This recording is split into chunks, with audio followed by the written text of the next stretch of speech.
El gobierno confirmó la sexta muerte por coronavirus en Uruguay. Se trata de un hombre de 84 años que estaba internado en la Asociación Española y se había contagiado por el contacto con un pariente.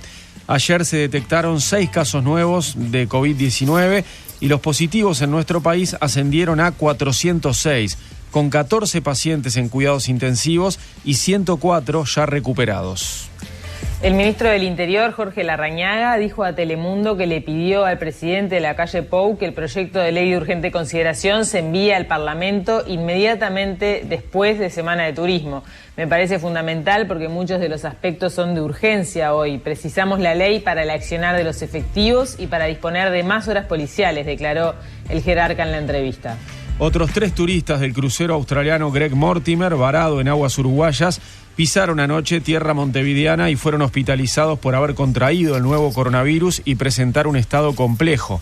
Karina Rando, directora general de coordinación del Ministerio de Salud Pública, dijo que prácticamente todos los pasajeros del buque ya están contagiados.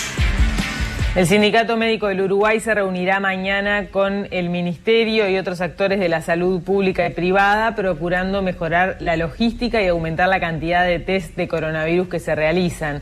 Para el gremio, el testeo masivo es esencial para combatir la pandemia. ¿Por qué no se realizan la cantidad de test diagnósticos que fueron anunciados y son necesarios?, se preguntó el SMU ayer en un comunicado. Los casos positivos a nivel mundial ya superan el 1.200.000 personas, con más de 68.000 muertes confirmadas por la pandemia global. El primer ministro británico, Boris Johnson, uno de los infectados en Inglaterra, fue internado como medida de precaución ante los síntomas persistentes provocados por la COVID-19. Y en el inicio de la Semana Santa para los católicos, el Papa Francisco realizó la tradicional misa por el Domingo de Ramos en una basílica de San Pedro vacía por las obvias restricciones debido a la pandemia. El impacto que ha tenido el coronavirus en el mundo, con confinamientos totales en varias de las principales ciudades, ha llevado a los curas a buscar alternativas para celebrar las misas. Bueno, vamos a hablarles un poco de lo que dijo Larrañaga en Telemundo anoche. Lo entrevisté en el noticiero, en vivo, ahí en los estudios de la tele, y hablamos de varios temas. El ministro calificó como egoísta y carente de responsabilidad la postura de las personas que han salido de sus casas en estos días pensando que estamos de turismo y no estamos de turismo. Esa es la realidad. Larrañaga contó cuáles lugares sobrevoló el sábado junto al ministro de Turismo, Germán Cardoso, y también dijo qué fue lo que vio desde el aire. Y cabe agradecerles muy especialmente todo el esfuerzo que está realizando la gente y, por supuesto, mostrar nuestro desagrado frente a aquellos que están lamentablemente trasladando un sentimiento egoísta, carente de responsabilidad. No es posible que se necesite una especie de sanción para cumplir con solidaridad y con una responsabilidad social que es imprescindible. Y a propósito de estos últimos casos, ¿no?, los de los uruguayos irresponsables, digamos, ¿qué zonas de la costa sobrevoló ayer usted junto al ministro Germán Cardoso y qué observó? Toda la costa, salimos de Montevideo hasta prácticamente Barras del Chuy. ¿Qué vio de movimiento? Poco. En las playas poco, en donde tocamos la ruta interbalnearia el movimiento no era mucho. ¿Hubo algún punto en el que usted notara que la gente estaba más irresponsable haciendo turismo? No, alguna gente en algún balneario de La Paloma haciendo surf, surfistas. Pero aglomeraciones no vio desde lo alto. No. Los surfistas estuvieron ahí en el ojo de la tormenta este fin de semana, ¿no? Sobre todo en Rocha. Y bueno, la prefectura estuvo en las playas, ¿no?, tratando de que salieran del mar. También en redes sociales circularon muchas críticas hacia los surfistas y hubo sanciones por parte de las intendencias, ¿no? Sobre todo en Rocha, y Larrañaga celebró esto. Él agradeció las medidas adoptadas por varias intendencias del interior, como prohibir los accesos a las playas y espacios públicos y la aplicación de multas y sanciones para los infractores. Pero cabe decir que las sanciones son solamente para aquellos que infringen la ley. ¿Y qué es, en este caso, atentar contra la ley? Bueno, romper un precinto que haya en la entrada a una playa para ingresar, pero vos podés entrar a la playa caminando sin romper el precinto y ahí no te pueden multar, por abajo, por arriba, por el costado. Y otra cosa también que se multó este fin de semana fue a las personas que estacionaban en la playa, porque también fue cerrado el estacionamiento de todas las playas de Rocha y de Punta del Este con un precinto, o sea que si metías el auto ahí te comías una multa, pero si llegabas caminando con tu sombrilla, con tu sillita, nadie te podía multar, solo estaba el exhorto. Te exhortaban a que te fueras, a que no hicieras turismo, pero claro, si la gente escucha y dice, está, gracias, y se queda ahí, no hay forma de seguir adelante, ¿no? Porque para que haya un delito de desacato tiene que haber otro tipo de actitud de la persona hacia el marinero o hacia la policía. Por eso es difícil la situación de las personas que están controlando en las costas y en las calles por estas fechas.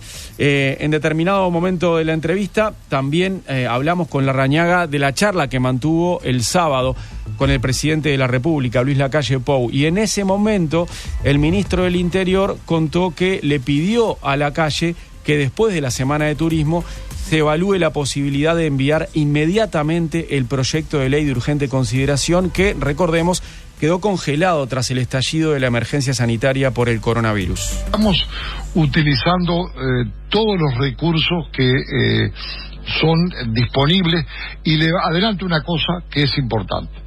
Yo hablé con el presidente de la República y le he pedido que obviamente él es el jefe y es el director técnico principal, pero desde nuestra condición de ayudantes desde el Ministerio del Interior nos parece fundamental que se tome en cuenta inmediatamente después de turismo la posibilidad de remitir al Parlamento la ley de urgente consideración. Creo que muchos de esos aspectos de la ley de urgente consideración son de urgencia, y tenemos que buscar ayudar también, y tengo la más firme convicción que el Parlamento así lo hará, por lo menos en lo que esté de acuerdo, para dotar de algunos artículos que el Ministerio del Interior está precisando dentro de la ley de urgente consideración, y esta ley hoy es más urgente que nunca. La estamos precisando porque ahí también están metidos algunos instrumentos que son beneficiosos y positivos para el accionar de la policía y para disponer de más horas policiales para poder también tener presencia en calle y dar respuesta a los problemas y a los reclamos de la gente. Bueno, también yo le preguntaba ahí si Lacalle estaba de acuerdo con esto, ¿no? Porque lo que hizo Larrañaga fue pedirle al presidente que agilice el trámite de la ley de urgente consideración, que se saque del freezer. Y me dijo que sí, que Lacalle Pou lo tomó en cuenta lo que le pidió y que ya va a iniciar contactos, que va a empezar con los contactos primero en la interna de la coalición multicolor y que luego iniciará contactos con la oposición política, con el Frente Amplio, para que esto se trate ya la semana que viene. Hay varios artículos de la LUC, como se le dice, de esta ley de urgente consideración, que están englobados en procedimientos policiales y en la regulación del servicio 222 que se necesitan, dice Larrañaga, para tener más presencia en las calles y para que los policías actúen más seguros cuando tienen que accionar, ¿verdad?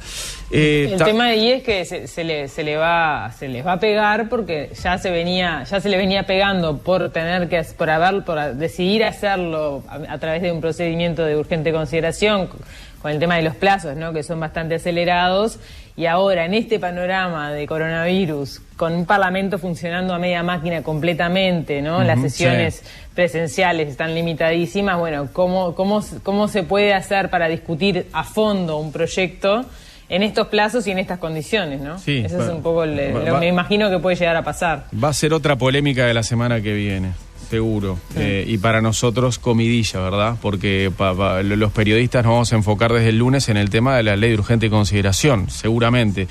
Realmente la van a terminar, la van a sacar literalmente del freezer, porque el 16 de marzo, cuando Beatriz Argimón dijo que esto quedaba en suspenso, se metió en un freezer esa ley de urgente consideración que era prioridad para el gobierno. Larrañaga también comentó que ayer domingo se inició un control en las fronteras terrestres con Brasil, con el objetivo de evitar el turismo de compra. 0 kilos para esa gente que está de turismo, no para los vecinos de una franja de frontera, pero sí para aquellos que vayan desde otros departamentos a hacer surtidos y turismo. Se terminó. El que piense ir al Chuy o a la frontera a hacer turismo de compra, que no vaya. Después que no patalee. dijo Larrañaga en esta entrevista que le hicimos, y después comentó que ya ayer se comunicó con la ministra de Economía, Susana Arbeleche, y esta le contó que se estaba realizando con mucha efectividad ese control en la aduana del 0 kilo para las personas que no viven en la frontera. Y después Larrañaga reconoció que hay un caso positivo de coronavirus en la comisaría de Las Piedras, y por eso muchos compañeros de ese efectivo policial tuvieron que irse de cuarentena, pero esto lo contaremos y lo escucharemos en un ratito. Pasamos a otro tema. Bueno, Dale. seguimos con coronavirus, pero vamos a otro asunto, que es el tema de la operación Todos de Vuelta a Casa, que esta operación que encabeza el canciller Ernesto Talvi, y ahora se está anunciando que va a haber una repatriación de uruguayos en Venezuela. Y esto yo estuve rastreando un poco desde cuándo empezó este asunto, y lo primero que encuentro es el 24 de marzo, en uno de los tweets que ponía Ernesto Talvi, el canciller Ernesto Talvi, contando de algunas de estas acciones exitosas de la operación Todos en Casa. Bueno, varios de los comentarios alertaban sobre la situación de Venezuela. Al comentario de él había mucha gente que le decía: no te olvides de los venezolanos, hay tantos venezolanos que están, tantos uruguayos, perdón, en Venezuela que están esperando ser repatriados. Y bueno, recordemos que este gobierno en general, y Talvi incluido, se han mostrado lejos de tener buenos vínculos diplomáticos con el gobierno de Nicolás Maduro, por lo cual esta situación puede llegar a ser especial. En ese tuit se hablaba de 8 uruguayos, sobre todo varados en Caracas, que se quejaban de que la embajada y el consulado uruguayo allí estaban cerrados hasta nuevo aviso, ponían los carteles en esta red social. Bueno, pasaron 12 días desde entonces, y hoy, según informa el diario El País, Cancillería prepara el operativo para que un grupo que se estima que tiene entre 9 y 12 uruguayos, no se sabe con exactitud cuántos son, pero están varados en Venezuela, y Cancillería está preparando la manera para poder traerlos de vuelta a casa. Fuentes del ministerio informaron al diario que se está buscando una solución que dé todas las garantías. Todavía no está claro de qué manera van a llegar. Y bueno, mientras tanto, una de las uruguayas que está en Venezuela le contó al diario El País que están preocupados porque todavía no recibieron ningún tipo de novedad sobre su traslado. De acuerdo a las fuentes consultadas, sobre la mesa hay varias opciones para lograr la operación en uno de los países que en realidad del continente que el coronavirus ha golpeado más fuerte, obviamente por la crisis previa que tenía Venezuela, con la falta de materiales, insumos y recursos en general. Esto fue mucho más grave, fue como casi un golpe de gracia para la sociedad venezolana. Y bueno, como les decía, puede ser muy complicado traer a la gente también por el contexto político. En medio de todo esto, Uruguay se está alineando a una propuesta de Estados Unidos para salir de la situación política, y bueno, también eso puede llegar a ser un ingrediente más. La repatriación de los venezolanos formaría parte entonces de esta operación Todos en Casa, que según anunció Talvi en una conferencia de prensa el viernes pasado, la idea es que siga hasta el 12 de abril. Todavía estiman que falta que retornen alrededor de 760 personas a Uruguay. Y a los uruguayos en Venezuela les preocupa el anuncio que hizo Talvi, en el sentido de que consideran que antes de esa fecha, antes del 12 de marzo, no va a poder solucionar nada. Es demasiado poco tiempo lo que tiene Talvi, según se propuso, para lograr una solución en Venezuela. Hasta el momento la Cancillería repatrió a 1.811 uruguayos que habían quedado varados en diferentes partes del mundo a raíz de este surgimiento, avance del coronavirus y las medidas de cierre de frontera en general. Paula, publicaste ayer en El País un informe sobre el plan de salida que está elaborando el gobierno para cuando pase esta tormenta. Sí, a ver, plan de salida que se está elaborando y que todavía tiene muchas incertidumbres, y por eso quiero entrar explicando algunas cosas previas. Una de ellas es que estamos atravesando lo que llaman los científicos la primera ola de la pandemia y la primera fase de la primera ola, porque la primera ola puede durar hasta 4 meses y la primera fase puede durar entre 4 y 6 semanas, llevamos 3, así que más o menos estamos en la primera fase de la primera ola. Después viene una meseta, ellos dicen que se da cerca de las 8 semanas, se da una meseta en cuanto a la cantidad de casos, y después se termina entre las 12 y las 16, semana 12 o 16, y al cabo de eso se va a ver contagiado al 40% de la población, o un poco menos. En realidad dicen hasta el 40%, y después de eso pueden llegar a venir segundas y terceras olas. ¿Te acordás cuando Angela Merkel dijo que el 75% de la población se habrá infectado finalmente? Bueno, ahí ella se estaba refiriendo al final, a cuando el virus, al virus en su etapa, digamos, ya más duradera, ya al cabo de 2 años, eso ya incluye las segundas y las terceras olas. Pero aclaro esto porque es importante tener en cuenta que todo lo que estamos previendo en relación a lo que puede llegar a pasar en torno al virus es en base a otras pandemias, y todavía no hubo esta es la primera pandemia que se da con un coronavirus, porque hubo otros coronavirus emergentes, pero ninguno llegó a ser pandémico.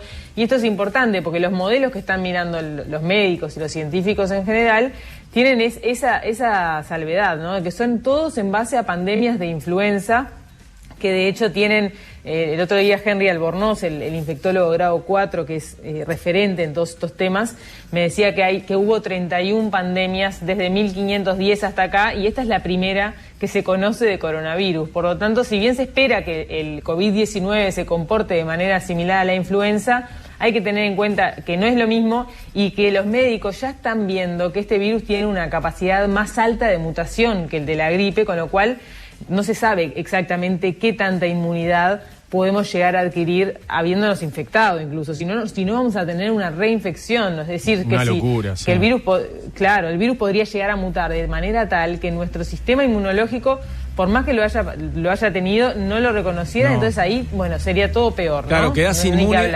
inmune a una cepa. El otro día Pedro Bordaberry nos decía en Telemundo que los médicos le aseguraron que él quedó inmune para esa cepa del virus que agarró él, pero no para otra. Sí. Como va mutando, si mañana se encuentra con otra cepa del coronavirus, se lo puede agarrar otra vez.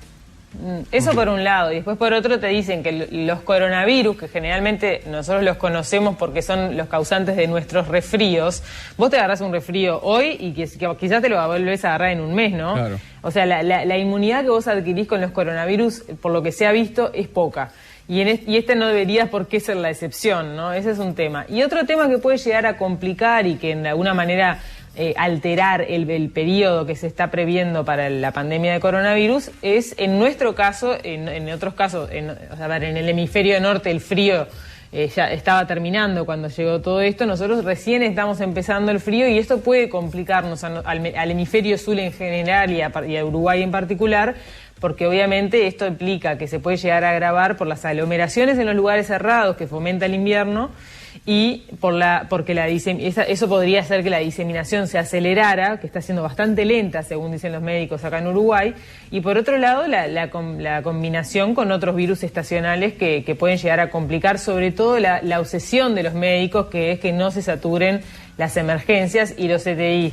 O sea, esos son temas que pueden llegar a complicar. Pero bueno, recordemos que el gobierno viene diciendo que la semana anterior y esta de turismo son las semanas claves para controlar la pandemia, y ahí los especialistas dicen sí, eso es. ¿Por qué es eso? Bueno, porque en esta etapa se espera que empiecen a aparecer más de los casos de circulación comunitaria, ese 12% del que hablábamos más temprano, que son como los casos terciarios, los que ya no se pueden rastrear demasiado. Pero Álvaro Galeana, un pediatra infectólogo que es hombre de consulta del gobierno, me decía que para él es todo abril. Todo abril hay que quedarse quietitos, porque después de esas 2 semanas en las que se supone que empieza a haber más circulación comunitaria, también se agrega el factor de que empieza a aparecer el frío, ¿no? Las primeras temperaturas bajas. Entonces, todo esto es importante para tener en cuenta de que seguro que de abril vamos a estar guardados, o bueno, por lo menos eso es lo que entienden los especialistas. ¿Y cuándo vamos a salir? ¿Cuándo vamos a salir de la cuarentena? Que era un poco el motivo de mi informe. Sobre eso, la calle Pou dijo la semana pasada en una conferencia de prensa el jueves, porque ya había voces que le estaban reclamando respuestas, él dijo que hay gente del gobierno que, si bien la mayoría están volcados en el control diario de esta situación, hay gente que está pensando en el escenario de salida. Dijo, tenemos la obligación de decir que al final del túnel hay una luz, tenemos que ir planificando lo que puede ser el día después de esta epidemia. Y no dijo mucho más que eso, pero según pude averiguar para esta nota, ese grupo de personas que está trabajando con la calle Pou está conformado en la órbita de la Oficina de Planeamiento y Presupuesto, de la OPP, porque obviamente los pasos que se den en este sentido de cuándo vamos a salir de la cuarentena voluntaria exceden la dimensión sanitaria, ¿no? Y tienen que ver con un tema de coordinación y organización general. Esto me lo confirmaba Isaac Alfi, me dijo que es correcto, que ellos están trabajando con eso, pero se excusó de darme detalles porque obviamente están trabajando de forma muy hermética. Dijo que se están estudiando todos los modelos matemáticos predictivos que se pueden estar haciendo. Hay modelos en el Ministerio de Salud Pública y hay científicos también desarrollando modelos predictivos en el ámbito universitario, y también se está mirando mucho la experiencia de China, que recordemos que ya está pasando por la primera ola, ya está terminando la primera ola de la pandemia, y desde el 25 de marzo pasado ya está liberando un poco la cuarentena, que en algunas provincias fue total y en algunas otras fue, digamos, parcial, pero todavía no está del todo liberada. De hecho, es este miércoles 8, que se anuncia que se puede, digamos, circular del todo, y la situación en China recién se está activando. Pero bueno, están mirando todo, teniendo en cuenta que ningún país, yo miraba para este informe incluso las otras notas, ¿no?, de otras partes del mundo, especialistas de distintos países más desarrollados que también están pensando cuál puede ser la salida de esta situación. Porque hay un tema que es básico y que es muy importante que tenemos que entender, que es que si levantamos la cuarentena antes de tiempo puede haber un repique de la enfermedad. Esto es lo que me explicaban los especialistas, porque el peligro no es exactamente volver al inicio del tablero de este juego en contra del coronavirus, pero sí hay riesgo de retroceder varios casilleros si se empieza a circular antes de tiempo, ¿no? ¿Y cuál es el peligro principal de esto? La saturación de los servicios de salud y que se enferme el personal médico y que todo colapse, ¿no? Porque si se enferma el personal médico tampoco se pueden atender las demás patologías, y eso les preocupa mucho.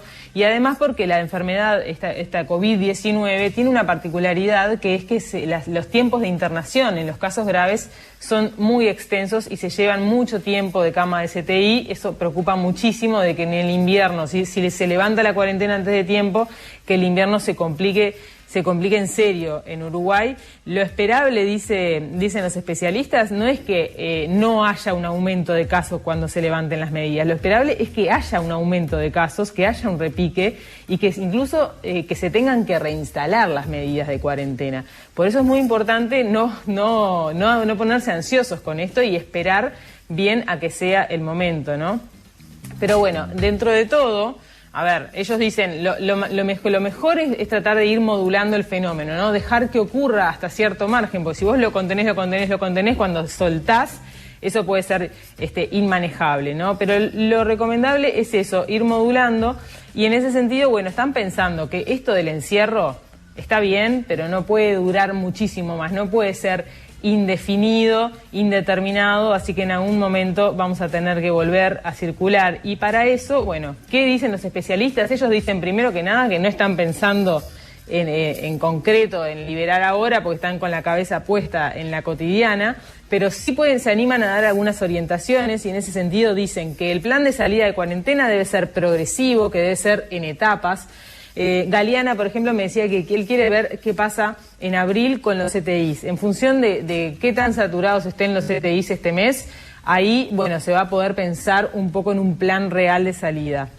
En caso de que la situación se considere aceptable, él empezaría por liberar a quienes trabajen en sitios que no impliquen aglomeraciones. Para Henry Albornoz, que es otro especialista, se debe considerar también la importancia de la actividad, ¿no? Es difícil pensar en un orden de reactivación, me decía él, depende del criterio, pero está clara la necesidad de reinstalar la actividad laboral, al menos en los motores que son más importantes de la economía. Ambos coinciden en que en todo el invierno va a haber escasa actividad social, debería haber escasa actividad social, ni actos públicos, ni cines, ni teatros, ni espectáculos. Y luego, en un punto que es muy sensible para muchos, para mí inclusive, que es el tema de la educación, que ahora recordemos que está suspendida indefinidamente, Galeana dice que hasta junio o julio ve difícil que se retome la escuela. ¿Por qué? Porque los niños son grandes diseminadores, son grandes transmisores, y como son asintomáticos, son los más problemáticos. Dice que por las dinámicas propias de los niños, que comparten, que juegan, que se adhieren menos a las medidas de higiene, bueno, tienen que mantenerse apartados durante el mayor tiempo posible aún con el costo social que eso conlleva. Esta es la visión de los médicos, hay que ver qué piensan el resto de los actores políticos, y mantener la cuarentena para los mayores de 65 años y los que tienen factores de riesgo, si bien puede ser una opción, tampoco les convence a los médicos, porque dicen que tarde o temprano el niño que va a la escuela va a abrazar al abuelo y lo va a contagiar sin saber, así que tampoco termina siendo una salida del todo eficiente. Así que, ¿cómo va a ser el plan de salida? En realidad, que es lo que me preguntabas al principio, Mariano, todavía no está claro, y lo que domina toda esta situación es una gran incertidumbre. Bueno, ¿qué nos vas a contar de las playas? Vengo a contarles que la Intendencia de Montevideo ya está trabajando en el cierre de los accesos a las diferentes playas de la capital y de otros espacios públicos. Ha pedido el Ministerio de Defensa. Además de clausurar los accesos, se va a colocar cartelería informativa ante el incumplimiento por parte de la población. El trabajo de control se va a realizar de forma coordinada con prefectura. Así lo explicó Fernando Nopich, secretario general de la Intendencia de Montevideo Subrayado. Hoy me llamó el ministro, vamos mañana a las 9 a poner las barreras en las bajadas de las playas, y prefectura va a controlar, que es la que tiene la policía en las playas, el tema de la gente que igual ingrese al tema. Las playas no están habilitadas, es decir, no hay guardavidas. Lo mismo vamos a hacer con el tema de la pista de patinaje, si se va a inhabilitar. ¿Cómo se va a cerrar, por ejemplo? Con vallas, es decir, pero acá lo que tiene que haber es una conciencia de la gente. Es decir, yo creo que a esta altura no hay posibilidad ninguna de cerrar las playas globalmente. Lo que vamos a poner es vallas y carteles en las bajadas, pero digamos, tiene que haber una conciencia de la gente de no ir a los espacios donde se nuclee gente. Hoy había gente con familia haciendo playa en Montevideo. Bueno, digo, eso no se puede, no hay que hacerlo, hay que ser conscientes todo de que la responsabilidad de cada uno, porque ya hay miles de uruguayos. Nosotros tenemos más de 3.000 funcionarios que trabajan todos los días en la calle porque hay que levantar la basura. Hay 2.000 toneladas que se levantan todos los días y tenemos cerca de 1.000 personas en limpieza. Si usted tira la cisterna de su casa, hay un sistema hidráulico de bombeo que necesita que la gente lo sostenga y lo mantenga. El alumbrado público, para que funcione, tenemos que tener las cuadrillas. Entonces ya hay mucha gente que tiene que salir, gente privada, porque digo, si tenemos leche todos los días, porque hay un camión que recuerte. Entonces, digamos, que salga la gente que tiene que salir, y los que pueden estar en cuarentena tienen que estar en cuarentena, por el bien de todos. El ministro de Defensa Nacional, Javier García, explicó en conferencia de prensa la motivación de este pedido. Hablé con el secretario general de la Intendencia de Montevideo y le pedí que se cerraran los accesos a las playas en Montevideo. Así como también la pista de patinaje que está allí en la zona del Parque Rodó, frente al edificio del Mercosur. Nopich, el secretario Nopich, me comunicó que así va a ser, que a partir de mañana van a estar cerradas los accesos a las playas y la pista de patinaje. Porque todos tenemos que tener claro que poner la salud en riesgo no puede ser un deporte. Y cualquier actividad, aunque sea recreativa y hecha con la mejor voluntad e intencionalidad, es una forma de cercanía y de contacto que puede terminar en la propagación del virus. Así que a partir del día de mañana, en el caso de Montevideo, van a estar cerrados los accesos a las playas y la pista de patinaje. Al mismo tiempo, acabamos de analizar la situación tanto en el sur como en los dos litorales, este y oeste. En el caso de Montevideo, a partir de mañana se va a duplicar la presencia de efectivos de la Armada Nacional, al personal de la Prefectura Nacional Naval, que es la que cumple la tarea de policía. También va a estar reforzando la tarea de difusión y en la tarea de trabajo de cercanía que vamos a tener para insistir en esta estrategia, efectivos de la Armada de otras dependencias. Bueno, además la Intendencia de Maldonado decretó el cierre de todas las playas del departamento. Esta medida se suma al cerrado de todos los espacios públicos de Punta del Este y otras zonas que el intendente ya había decretado anteriormente para evitar que la gente ingrese y se produzcan aglomeraciones. La Intendencia de Rocha, por su parte, comenzó a multar a las personas que ingresen en las zonas habilitadas. Vos lo mencionabas hace un ratito. Sí, viste que lo de la multa es relativo, claro. como decía yo.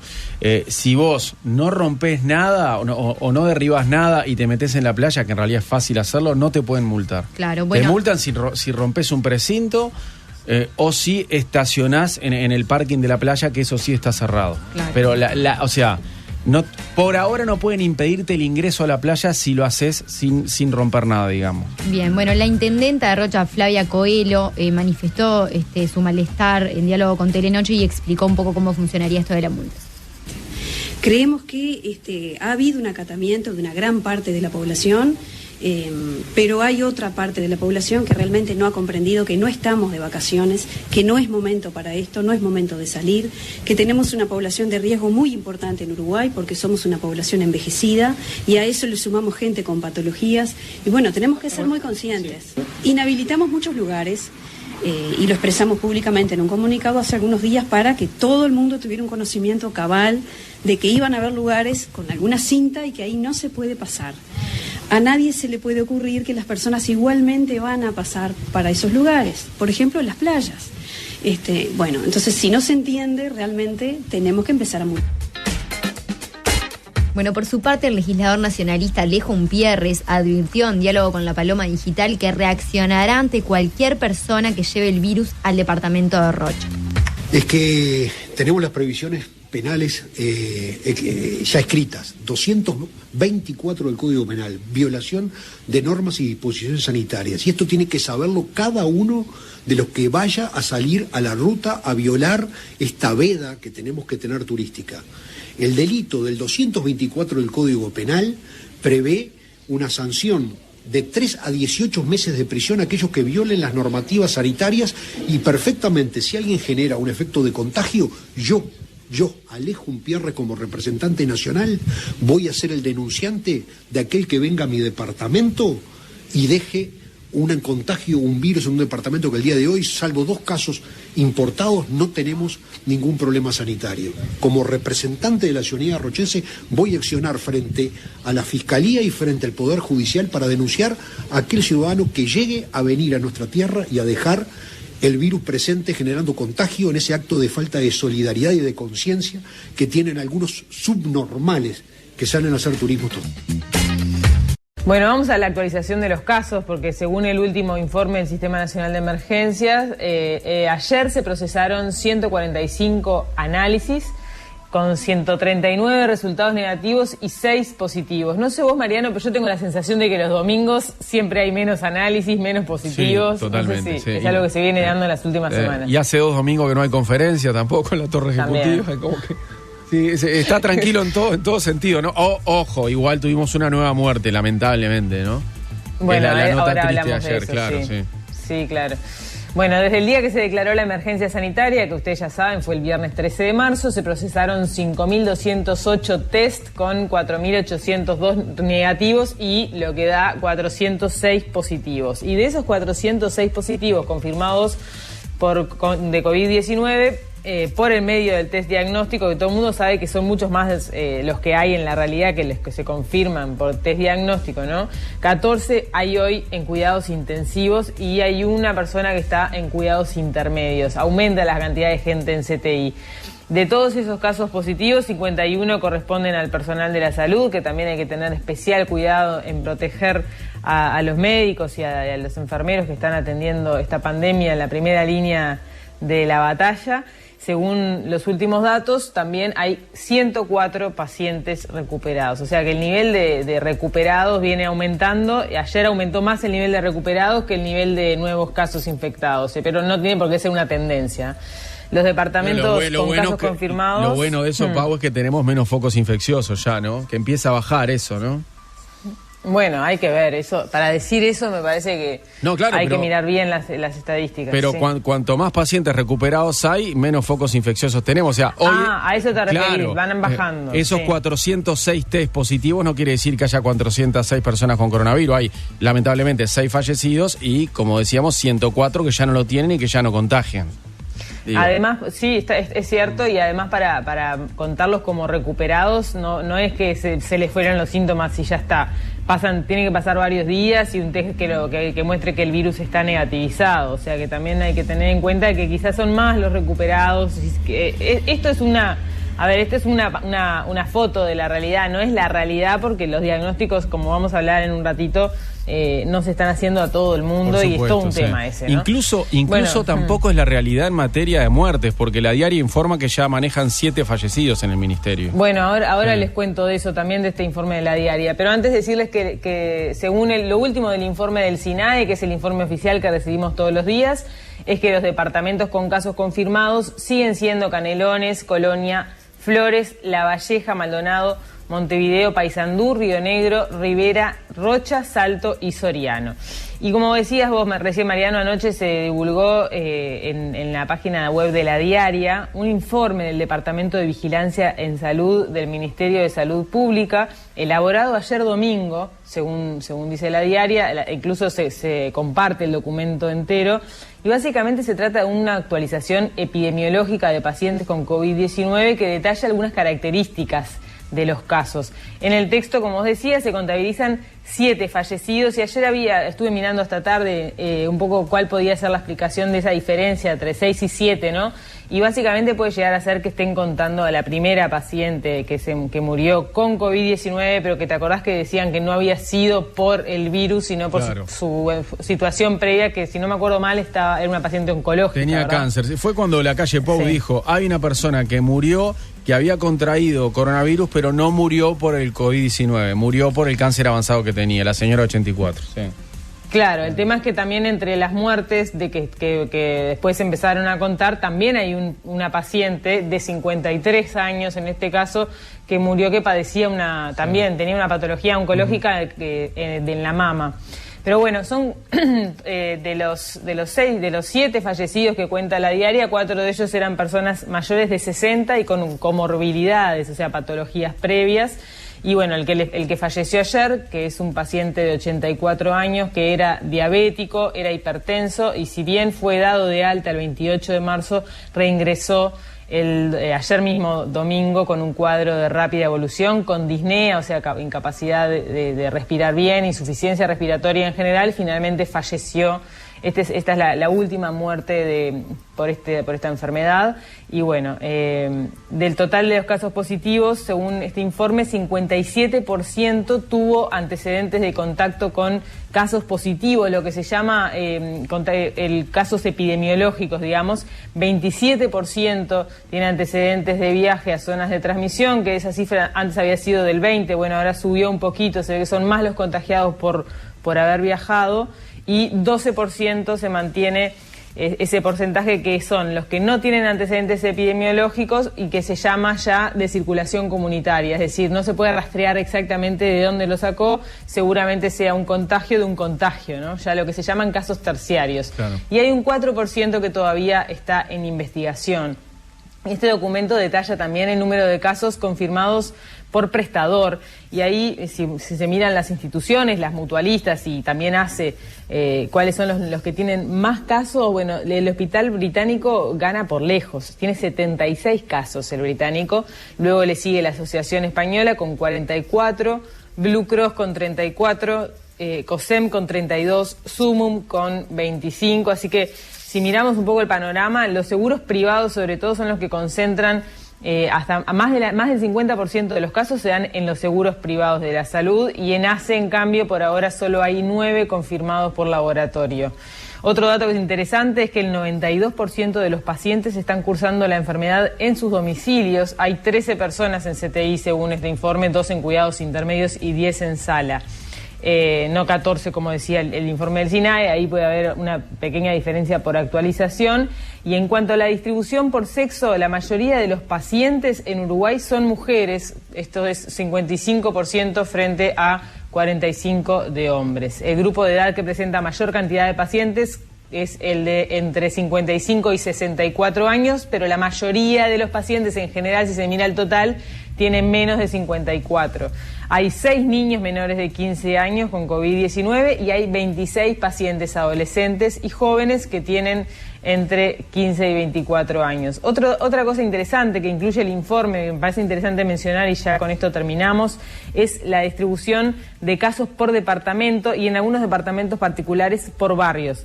Miren, por departamento, Montevideo es el que presenta el mayor número de personas contagiadas, son 276 confirmadas, le sigue Canelones con 69, Maldonado con 15, Salto con 11 y Colonia con 7. El resto de los departamentos solo presenta un caso cada uno del resto de los departamentos que, como les dije más temprano, son los que mencionaba, los que tienen casos ya. Y el informe detalla entonces los barrios de Montevideo con mayor número de contagios. Estos son Carrasco, encabezando la lista con 68 casos. Luego sigue Pocitos con 48.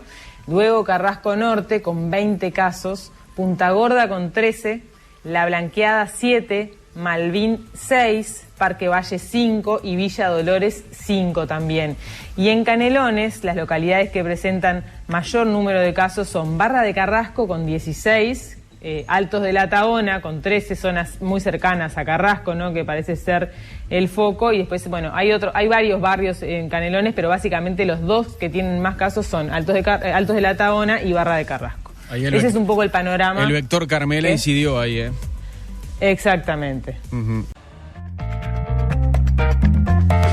7:55 de la mañana, 3 pasajeros del crucero australiano Greg Mortimer fueron ayer trasladados desde el buque hasta el puerto de Montevideo. Recordemos que este crucero está varado en aguas uruguayas, a unos 20 kilómetros de la ciudad. Y bueno, ayer otros 3 turistas entonces fueron traídos hasta la capital del país para tratarse de su estado avanzado de la enfermedad COVID-19 provocada por el coronavirus. De esta manera, ya son 6 los extranjeros varados en aquel buque que llegan a tierras de Uruguay luego de que el crucero no pudiera atracar en ningún puerto de Argentina ni Brasil y el gobierno australiano iniciara coordinaciones con el Poder Ejecutivo uruguayo. Estos 3 últimos pacientes fueron trasladados al Hospital Británico y al CASMU. Según dijo Marcelo Giralt, coordinador médico del equipo, en el buque hay varias personas con coronavirus positivos. Por ejemplo, Karina Rando, la directora general de coordinación del Ministerio de Salud Pública, dijo en declaraciones a los medios ayer que prácticamente todos los pasajeros del crucero ya están contagiados con el coronavirus. Los pacientes que llegaron ayer al puerto, luego de que un equipo de médicos uruguayos los asistiera,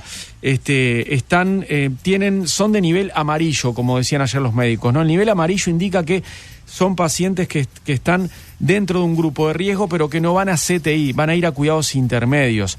Recordemos que los 3 primeros que fueron traídos estaban en otra situación, ¿no?, con neumonía severa, y fueron directamente a CTI, a cuidados intensivos.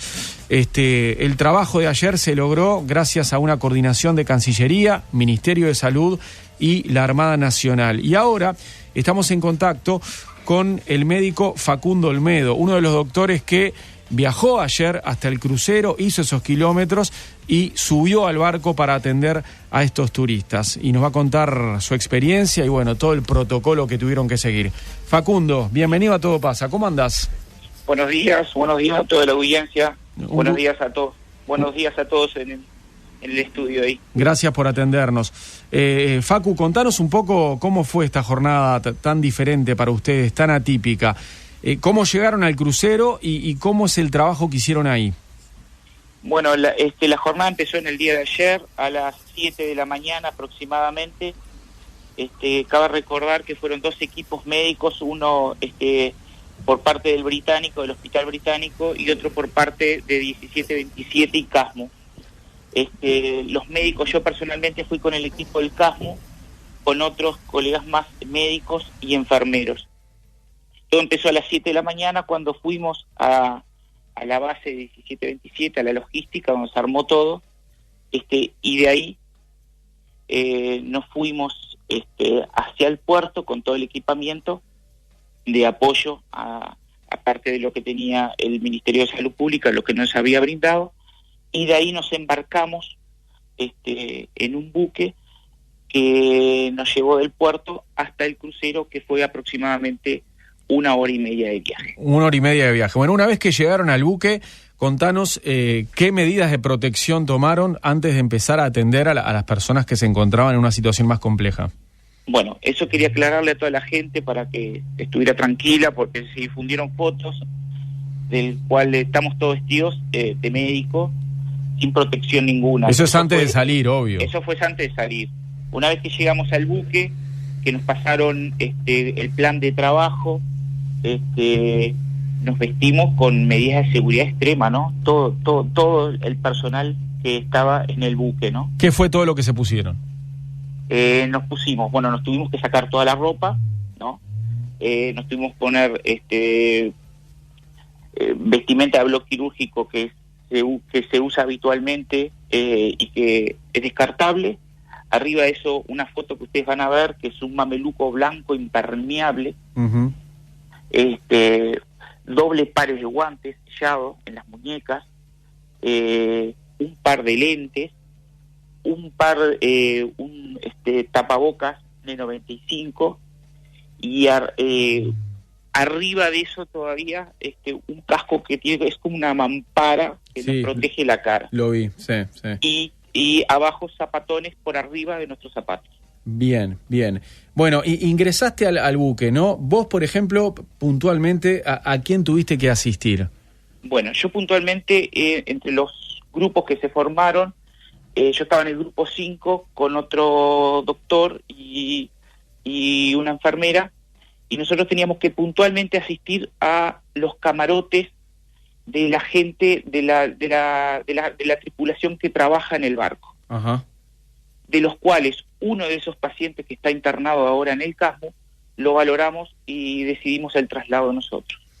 Bien. O sea que una de las personas que fue trasladada no es turista, integra la tripulación, trabaja en el buque. Trabaja en el buque. Okay. Nosotros puntualmente nos dio una lista con la cantidad de pacientes que eran todos coronavirus positivos.